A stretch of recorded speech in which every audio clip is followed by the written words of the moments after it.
What if the one skill that gives you an edge over artificial intelligence is something AI can never truly have? Emotional intelligence, artificial intelligence. In a world where AI is getting smarter, faster, and more efficient, one human ability still stands unmatched: emotional intelligence. AI can process data, recognize patterns, and even generate conversations, but it cannot feel. It doesn't experience empathy, compassion, or emotional depth. And that's where the real difference lies. Human connection is built on emotions.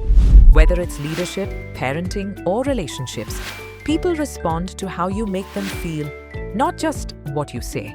Emotional intelligence allows you to understand yourself, manage your reactions, and connect deeply with others.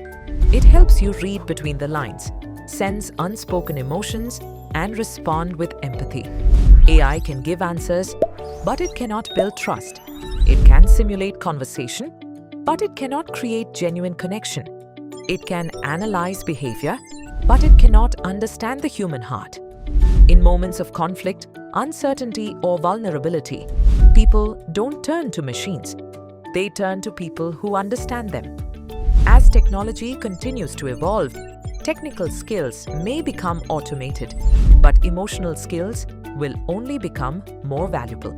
Because the future doesn't belong to those who only think, it belongs to those who can feel, connect, and lead with empathy. Emotional intelligence isn't just a skill, it's your ultimate competitive advantage.